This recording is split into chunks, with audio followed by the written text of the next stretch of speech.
Bismillahirrahmanirrahim. Alhamdulillah ta'ala wa nafa'ana bihi wa bi'ulumihi babul jam'i bainal khawfi wal raja'i.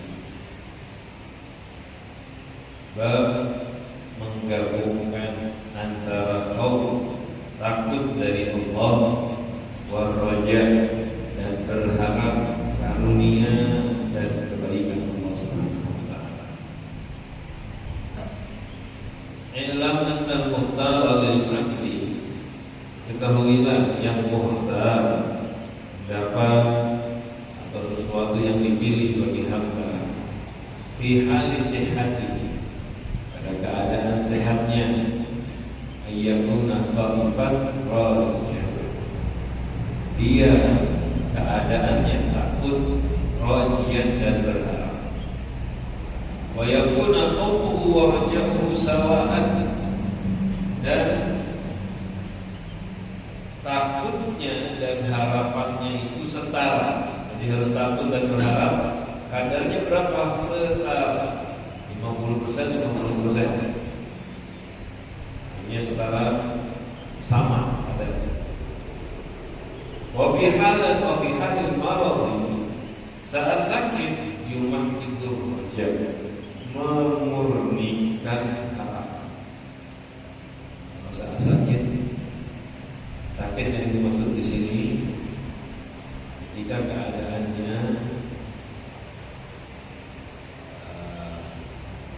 sekarang atau dokter bilang atau keadaan normalnya orang kalau sakit seperti ini nggak ada harapan lagi, walaupun belum sekarang sakit-sakit ini kayak gini, sakit biasanya beberapa bulan lagi, beberapa waktu lagi udah diponis meninggal. Saat itu rumah itu wajah memurnikan harapan. Jadi berharap. Dari mana ini didapatkan ini? Mendapat ini bahwa itu syar'i, mendapat syariat, kaidah-kaidah syariat min nususil kitab wa sunnah, dari nas Al-Qur'an wa sunnah dan hadis, wa ghairi dzalika dan selainnya dari perkataan salaf. Itu semua mutadhahiratun ala dzalika, menjelaskan atas tadi bahwa rojak harus setara dengan khauf, dan saat sakit rojak lebih utama. Jadi setelah kita sudah baca bersama-sama bab rojak dan bab khauf, diawali dulu dengan takut, lalu dilanjutkan dengan rojak. Setelah itu biasanya kita bingung dan tergantung tipikal orangnya. Ada orang yang tipikalnya pencemas, dia biasanya khaufnya lebih tinggi. Ada lagi yang tipikalnya berbeda, yang dia acuh sifatnya. Ini lupa dengan kesalahan, seringnya rojaknya lebih tinggi. Atau kalau bagusnya, tipikalnya dia tipikal orang-orang yang kasih, yang bagus, harap lebih tinggi. Nah, ini perlu disimpulkan dalam syariat. Tidak boleh hanya rojak tinggi atau hanya takut saja. Soalnya kalau salah satu saja yang ada, itu akan merusak agama kita. Efeknya akan merusak agama kita baik. Ketika satu saja kita ambil terus menerus dalam jangka waktu panjang, itu nanti menimbulkan efek yang lain yang buruk. Kayak contoh sudah kita bahas di bab takut. Coba bayangkan kalau siang malam pikirannya, tegurannya takut. Salatnya tidak diterima, itu malah khusyuk. Puasa kita apa artinya? Puasa cuma nahan makan minum aja, tapi badan masih tetap maksiat. Sedekah kita ria. Sekarang ini kan masih ada salahnya betul. Apalagi kita, amal kita apa semuanya diselubungi dengan ujub, dengan ria. Sehari-hari sombong, maksiat tiap hari, neraka tempatnya kita. Itu saja yang ditekankan buat diri kita. Kira-kira hasilnya apa? Dia hilang kesempatan darinya berharap surga. Pikiran darinya tentang surga hilang. Kenapa? Sudah berangkat. Betul ya. Kita kalau nafsu nafsu kita, memang kalau saat segera khauf itu harus kayak gitu loh, dimikir kan. Dari pagi ini sampai malam apa yang kita kerjakan, mikir pagi begini, saya ikhlas, siang begini, maksiat. Semua kalau kita koreksi dengan pandangan sufi, kebanyakan salah. Dan memang perlu kita koreksi seperti ini, tapi tidak boleh mutlak murni. Hasilnya apa? Takut putus asa sih. Jadi timbul namanya qunut min rahmatillah. Qiyas. Allah berfirman la ta'asu min rahmatillah. Innahu la ya'asu min rahmatillah illa al-qaumul kafirun. Ketika kita baca ini. Nah, yang seperti ini, yang putus asa dari rahmat Allah cuma hanya orang-orang kafir sebenarnya. Kalau orang mukmin walaupun sebanyak apapun masih ada tidak bisa. Nah, itu contoh khauf saja. Atau dibalik roja saja bahaya. Berharap kayak kita. Contoh berharap sama makhluk sadar sama manusia, akhirnya kita nggak berbuat apa-apa. Orang misal kita nih ada yang menafkahi hidup, sandaran sama dia, dikasih uang terus, tenang saya dikasih. Ujung-ujungnya nggak mau kerja, nggak mau usaha, timbul males dan hidup nggak kayak gitu. Kalau ini bukan masalah bagus dan jelek ya bekerja ya. Nah begitu dalam ibadah gitu, berharap kemampuan, berharap pahala dengan diam, berharap dapat hasil dengan doa saja. Nah ini nggak mau usaha. Kayak kita sekarang, ini contoh doa misalnya. Padahal mau sholat itu maksa nafsu, mau beramal soleh itu kita maksa nafsu kita. Kepengen punya anak yang soleh, kita didik, kita tegur, nasihatin. Kita maunya santai, berharap aja. Gak pernah nyuruh anak sholat, anak gak pernah sholat. Berharap datang ke ustaz, minta air, doakan biar anak saya sholat, biar istri jadi soleha. Kasih air, kasih. Ini dia punya dia. Ini bukan habis dikasih air selesai, terus tiba-tiba langsung jadi bagus, gak bisa. Kalau semua cuma disiramin air aja langsung selesai, gak perlu ada nabi diutus ngajar. Jadi ada nabi, cuma nabi penjualan baju aja. Nabinya cuma menunggu di rumah balapan air, sembur sana sembur sini, semua jadi soleh. Tapi nabi disuruh ngajar, suruh dakwah. Coba ini air itu bagus ya, doa itu bagus dan jelek kan ini. Cuma yang jelek cuma sadaran sama hal-hal macam itu. Itu jelek. Kita nggak pernah mau nyuruh anak sholat, tapi kepengen anak rajin sholat. Males nasihatin, males negur. Ustaz, anak belum rajin sholat. Bahkan rajin-rajin, bingung dia. Kenapa ya anak saya kalau nggak rajin sholat? Padahal saya udah minta itu sana kemari. Pertanyaannya, biar ajar nggak ke masjid? Biar contohin nggak? Nggak. Dibanguni nggak subuh? Nggak. Ya jelas nggak sholat. Nabi itu ngajarin sahabat, ngajak sahabat, mendidik keluarganya. Nabi ngedidik. Padahal Nabi seandainya doa pun bisa jadi kabul. Nah begitu ini coba lagi harapan yang salah, berlebihan akhirnya tidak beramal. Lebih parah lagi nanti kalau ada orang angkat dirinya, saya yakin Tuhan masuk surga. Buat apa lagi Tuhan bikin surga kalau bukan buat orang beriman? Nah ini bahaya ini ngomong kayak gini. Oleh karena itu perlu jalur tengah. Beliau mengatakan hamba itu harus khauf dan roja setara 50-50. Ada riwayat dari para salaf, al-mu'minu yatiru ila rabbihi bijanahi raja'i wal khauf. Orang mukmin itu terbang menuju Tuhan, artinya dekat kepada Allah dengan dua sayap. Sayap roja harapan dan sayap takut. Jadi ada setara. Sayap itu harus sama ya. Kurang satu bulu aja kanan dan kiri terbangnya nggak beres. Ada yang biar bulu darah atau bulu apa? Kalau ada kanan kiri dari sayapnya rusak, ya bisa terbang dengan betul. Nah begitu juga orang yang mendekat kepada Allah, raja sama khaufnya mesti setara. Ada yang kurang, dia nggak akan sampai, susah sampai. Nah ini keadaan normal. Ada keadaan-keadaan khusus yang memang perlu berubah. bukan setara lagi. Contohnya yang banyak disepakati ulama ini, hanya wajar saja. Kapan itu? Di keadaan khusus. Kapan itu? Saat orang sakaratul maut, mau mati. Kalau udah mau mati, sudah tidak perlu lagi cukup berharap saja. Loh, kenapa? Karena orang kalau udah mau mati, dia nggak bisa beramal. Tujuan khauf itu taubat, tujuan khauf itu beramal. Itu tujuannya khauf. Sekarang dia udah sekarat, nggak bisa apa-apa. Ya cukup pasrah saja sudah beramal. Kayak orang kalau udah ujian, melakukan ujian, sebelum ujian belajar.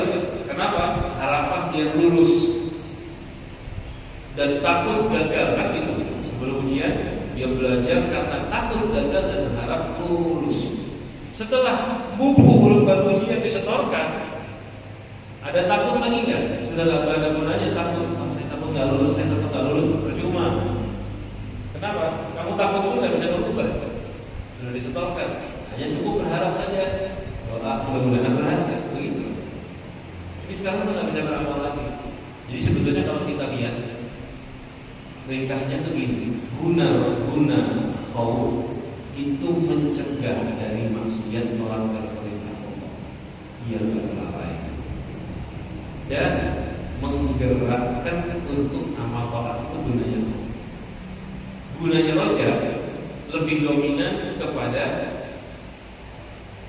membuat rasa nikmat lega dalam taat, karena orang yang berharap itu dia tenang hatinya. Kalau berharap kepada Allah itu namanya sayang dan cinta, dia lebih ke arah tenang, nyaman dalam melakukan amal soleh. Dan sama, ada efek meninggalkan maksiat juga sama. Tapi kalau khauf kebalikannya lebih dominan, ancam membuat takut dari maksiat. Begitu. Ini harus setara, kecuali tadi saat sakaratul maut dan fokusnya sangat projek sama. Dan ada juga keadaan lain, hanya perlu khauf saja atau takut yang diutamakan. Ini keadaan khusus ya. Contoh, ada orang yang hidupnya maksiat, nggak mau sholat, nggak mau ibadah. Kalau diajak bicara, kenapa? Saya yakin Allah bakal masukkan saya ke surga. Ada orang yang berkelewatan batas pada maksiat. Nah, mungkin saat ini, saat dia lagi lalainya itu, kelewatannya itu, sesaat itu, nggak usah pakai roja dulu. Kasih saja rasa takut saja. Sampai udah takut baru diberi roja. Tapi ini sebentar ya, tak terus-terusan. Biasanya orang kayak gini kan beberapa waktu saja. Dia ada orang yang kelewatan, tak takut sama sekali sama agama, tak takut sama sekali kepada Allah, nggak mau ibadah tapi ngerasa bakal masuk surga. Ada orang kayak gini. Rasul sudah bersabda di hadisnya beliau, "Wal ajizu man atba'a nafsuhu Allah wa tamanna 'ala Allah."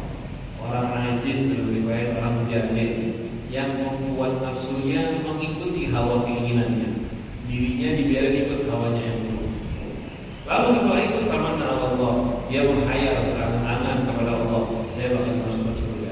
Orang kayak gini ini mau jadi apa sih? Dalil-dalilnya yang dijelaskan oleh Imam Nawawi, dalil tentang roja dan khauf sebetulnya sudah ada yang kita baca di belakang, itu lengkap sudah. Ini cuma tambahan. Dalil ayat Al-Quran, bahwa Al-Quran itu menunjukkan kadang-kadang ada ancaman, kadang-kadang ada harapan. Dan juga hadis, cuma disampaikan 3 hadis saja, dan 3-tiganya sama menunjukkan ada harapan dan ada ancaman.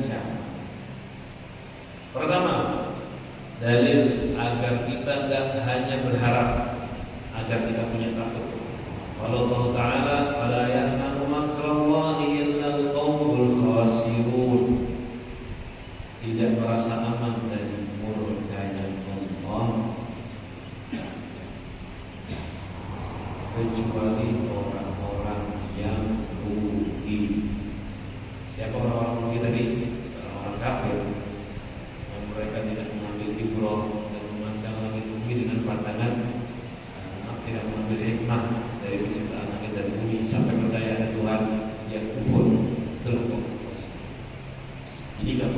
merasa aman dari murkanya Allah, itu adalah orang kafir. Kalau ada mukmin, alhamdulillah merasa aman dari murkanya Allah, dia punya sifat. Ini satu. Berarti kita disuruh takut. Yang kedua, disuruh berharap. Allah berfirman di surat yang berbeda ya. Innahu la yai'asu min rahmatillahi illal qaumul kafirun. Sesungguhnya tidak putus asa dari rahmatnya Allah kecuali orang-orang yang kafir. Dua-duanya orang yang enggak takut dan merasa aman, orang-orang kafir, artinya orang kafir. Yang putus asa dari rahmat Allah, orang-orang kafir juga. Berarti mukmin bagaimana? Enggak putus asa dan tidak merasa aman. Itu orang mukmin diisi dengan khauf dan roja. Ini dua ayat ini jelas. Tidak merasa aman orang kecuali orang kafir dan tidak merasa putus asa kecuali orang kafir. Kalau muslim dia berharap diri dengan Tuhan. Dan juga Allah Subhanahu wa taala berfirman, "Yauma tabyaddu wujuh wa taswaddu wujuh."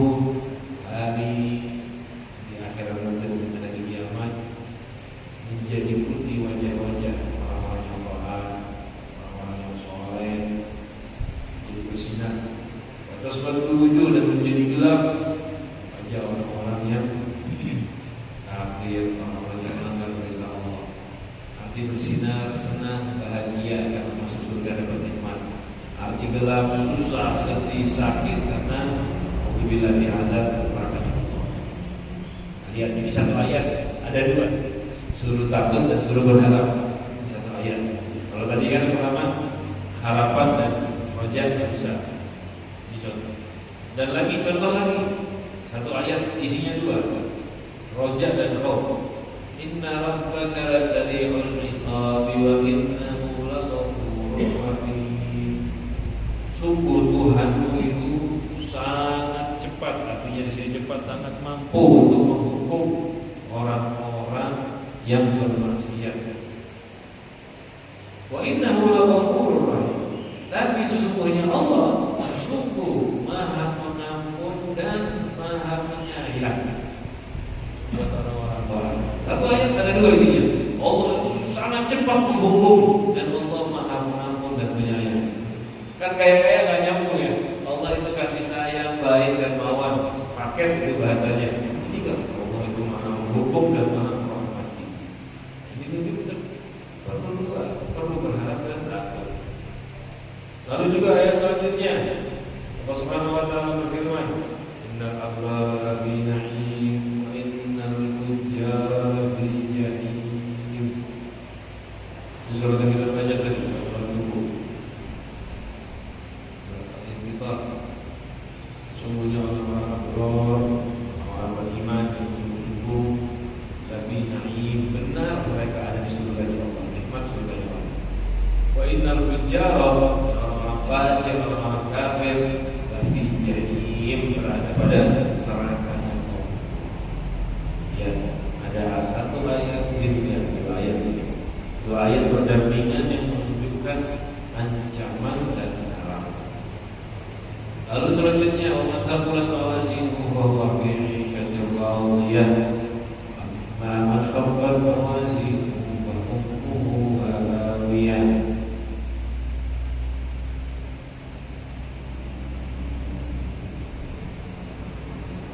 Allah Subhanahu wa taala berfirman, "Amman thaqulat mawazinuhu," orang yang berat timbangannya.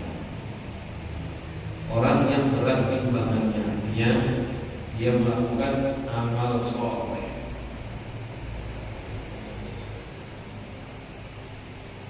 Fahuwa fi 'ishatin radiyah, maka dia berada pada kehidupan yang diridhoi, hidupnya enak, nanti di akhirat masuk surga. Wa amma man khaffat mawazinuhu, sedangkan orang yang ringan timbangannya, artinya amal baiknya kosong sehingga tak ada beratnya, yang lebih berat maksiatnya, fa ummuhu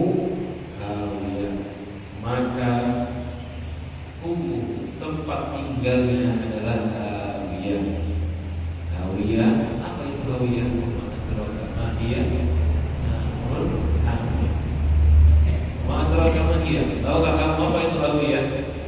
Hawiyah adalah api yang sangat panas dari neraka.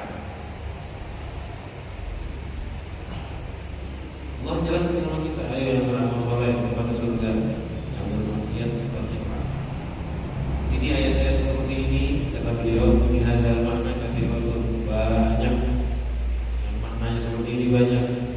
Wa yastabirul khawf wa raja fi ayataini muqtarinatain bi ayatain muqtarinatain atau ayatin atau ayat. Tergabung khauf dan raja pada dua ayat yang bergabung, atau ayat atau beberapa ayat bisa-bisa atau ayat tidak tahu satu ayat. Memang Al-Quran itu isinya kalau kita lihat ancaman dan harapan isinya. Kadang ada satu ayat full, ada ancaman ada harapan. Ada dua ayat bersambung, ancaman dan harapan kayak tadi yang terakhir, dua ayat. Ada yang ayat harapan, ayat roja harapan, ayat khauf takut terpisah, jauh, surat terpisah ada. Memang isi Al-Quran itu memberikan ancaman agar kafir maksiat dan memberikan harapan agar semangat orang. Ini kita perlu bagian ini, jadi bab ini sangat penting karena setan itu selalu membuat kita sesat, bahkan dari memahami syariat. Ketika belajar roja, setan mengajarin untuk malas, mu'ud dari Quran karena sudah ada harapan. Ketika belajar khauf, setan terangkan agar putus asa. Itu permainan setan. Sehingga kita harus benar-benar belajar memahami. Jangan sampai salah. Saya kalau timbul orang-orang yang sesat, gak mau ibadah, berharap surga, gak mau tobat dari maksiat karena merasa percuma, saya baru menerangkan juga dengan puas-puasan. Ada yang kayak gitu, saya ingin jadi kuat. Kita juga kadang-kadang tertimbul dengan hal macam ini. Sudahlah, takdir Tuhan itu terjadi, pasrah saja, itu bahaya. Kalau dari segi amalnya, ya silahkan percaya takdir kayak gitu dari segi harta, kesehatan dan sebagainya. Tapi kalau dari segi surga dan neraka, dia nggak boleh kayak gitu, usaha.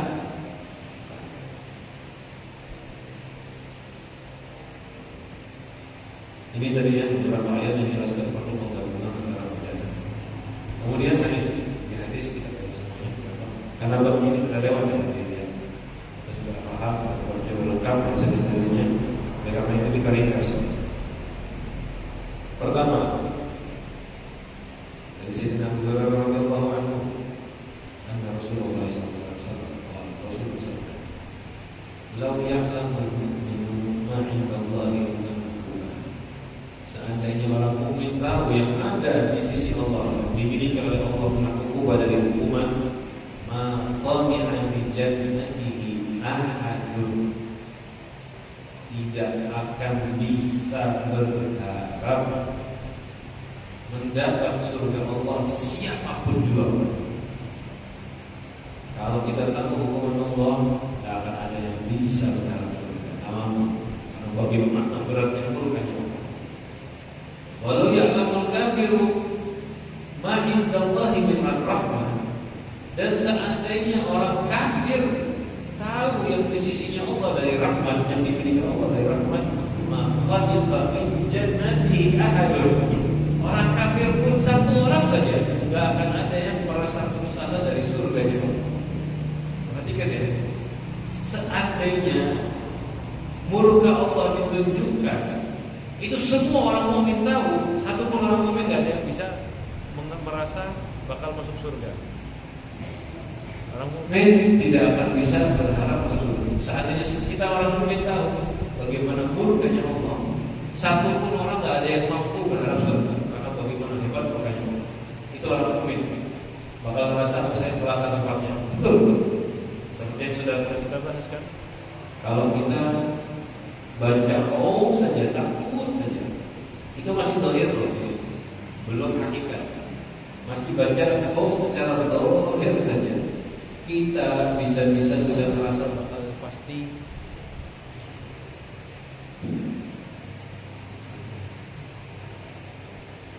kita bisa-bisa merasa pasti bakal masuk neraka. Ini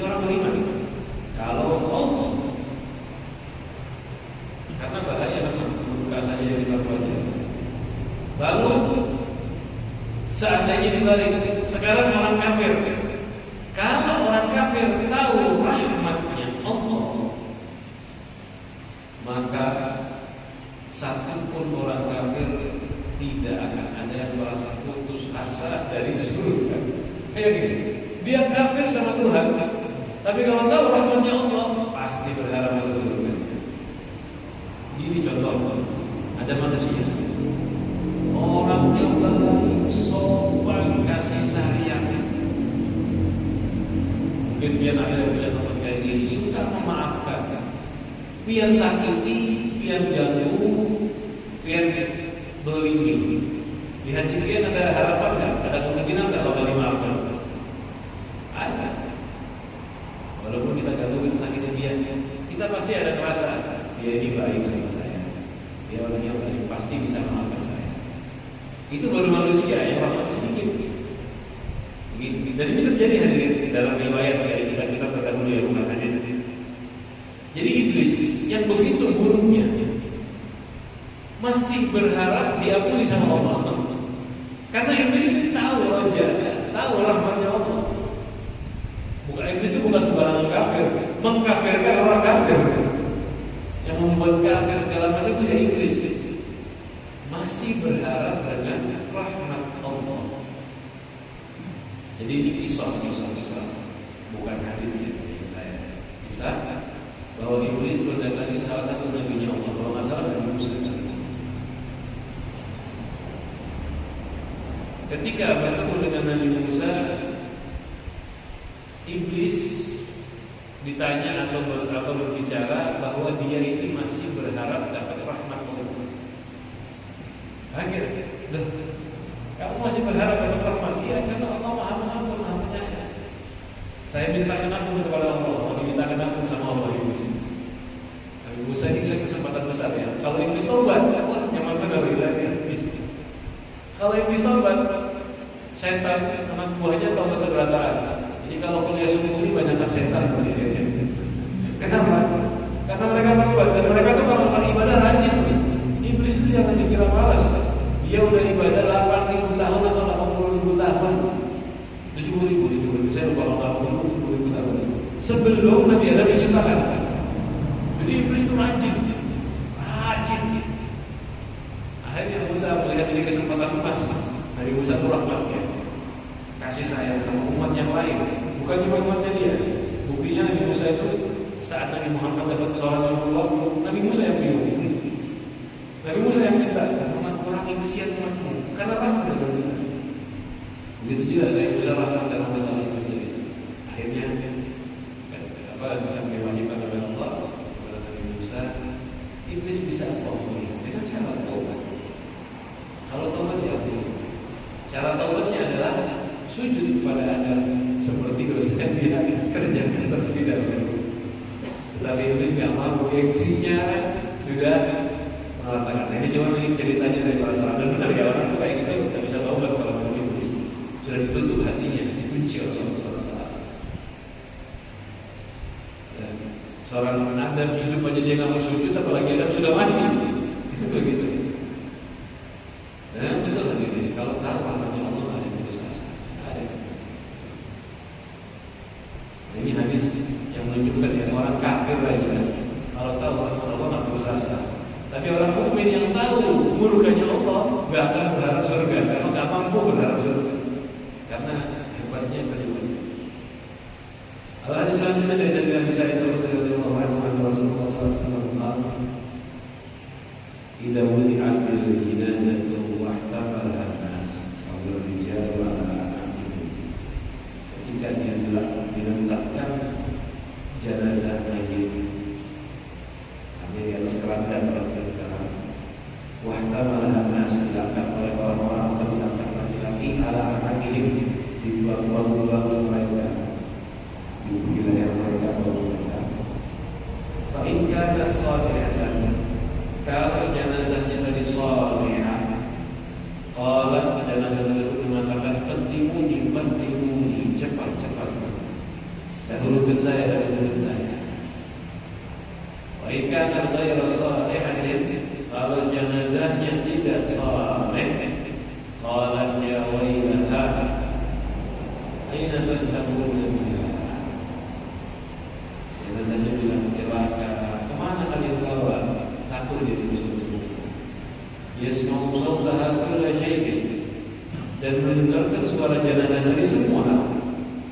Semua dengar. Illal insan, kecuali manusia. Ini omongan jenazah ini, kalau jenazah soleh, cepat bawa saya ke kuburan, cepat kuburkan saya, dahulukan saya. Kalau yang jenazahnya jelek, tidak soleh, kemana kalian bawa saya? Kemana kalian bawa saya? Ketakutan dengan bahasanya mereka. Itu semua dengar kecuali kita manusia. Lau sami'ahu, kalau manusia dengarkan suara ini, sa'iqah, dia akan pingsan. Dalam riwayat sa'iqah diartikan isyarat yang akan pingsan, tapi mati. Seandainya manusia dengarkan ini, dia akan mati. Ayu mata di siddati dzalika sur, dan dia akan mati karena beratnya omongan mayit. Bukan karena bahasa yang saya sampaikan mungkin gampang ya. Kemana kamu bawa saya? Ini kan bahasa kita terjemahan. Tapi kalau diucapkan sesungguhnya oleh mayit beda ya. Bagaimana ucapannya? Kita yang hidup kalau dengar bisa mati juga. Saking beratnya ucapan itu. Ini jelas ya. Jangankan dengar suaranya kubur itu. Bawa jenazah goyang-goyang sedikit aja kubur. Kubur. Seandainya bisa kita sholat jenazahnya goyang kira-kira gimana? Lari sampai sekitar kita. Itu suara dan suaranya nggak seperti suara yang kita gambarkan pikiran kita, suaranya berat susah. Ini gambaran ada khauf dan raja. Rajanya apa? Kalau beramal soleh cepat-cepat sih pengen dikubur. Kenapa? Kuburannya adalah raudhah min riyadil jannah. Khusus ya. Kebalikannya kalau soleh kalau buruk dapatnya neraka. Ketiga terakhir hadis Rasulullah SAW bersabda, kalau Rasulullah SAW bersabda, al-jannatu aqrabu ila ahadikum min syirati na'lihi wan naru mithlu dhalika. Surga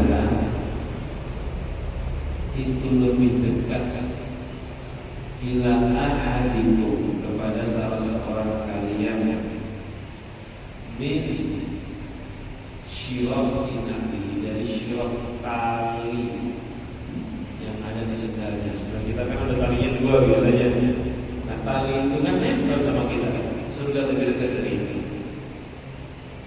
Wan naru mithlu dzalika, dan neraka juga sama lebih dekat kepada kita daripada tali sendal kita. Tali sendal itu nempel, berarti surga bagaimana lebih dekat lagi? Ini kata-kata kiasan bahwa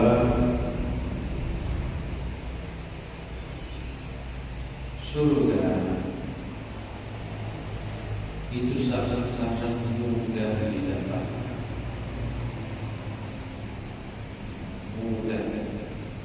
Taat yang membuat masuk surga beneran gampang. Maksiat yang membuat masuk neraka juga sangat-sangat gampang. Ini contoh taat yang gampang sekali.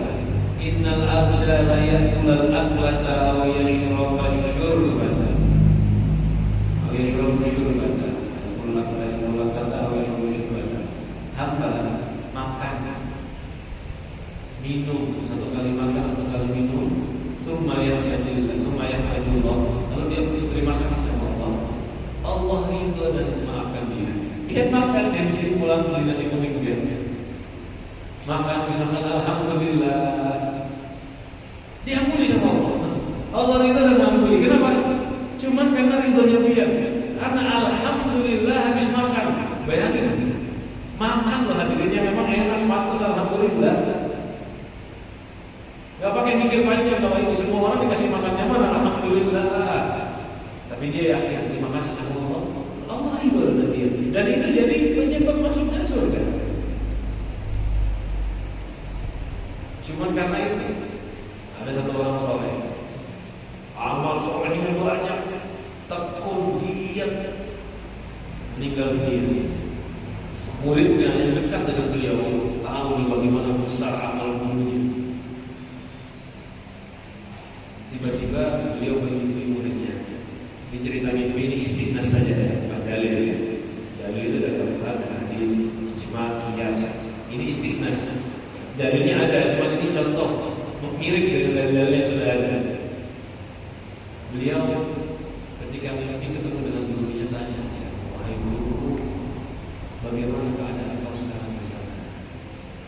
Nanya, dan gurunya soleh banget. Kemudian amalnya banyak kan? Bagaimana ini? Kata gurunya, sungguh Allah telah mengampuni saya. Berkat apa? Berkat lalat atau nyamuk yang minum dari gelas air saya. Jadi semasa hidup, namanya banyak yang mulai belajar belajar ngaji. Beliau pernah duduk, ada lalat, anggap lalat saja, minum dari gelasnya beliau. Nggak diusir sama beliau. Kenapa? Kesian lalat haus. Kesian lalatnya haus, biar minum. Berkat itu rahmatnya dengan lalat diampuni oleh Allah dosanya. Bayangin kalau dia mulai, bayangin kalau ngaji. Cuma kenapa itu?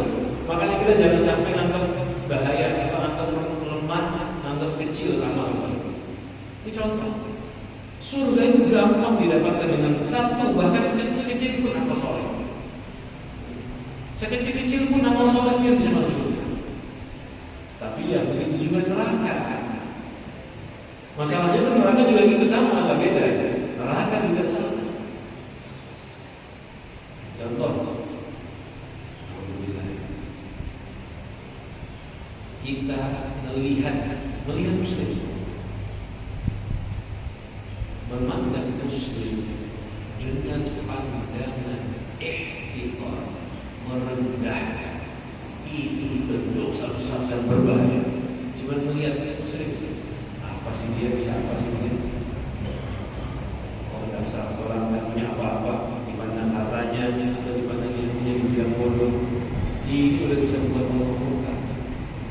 Satu kalimat bahkan ngomong, innal abda, ada satu hamba, yulqi fil nar sab'ina, innal abda la yatakallamu bi kalimatin la yulqi biha balan fayahwi fi jahannam sab'ina kharifan.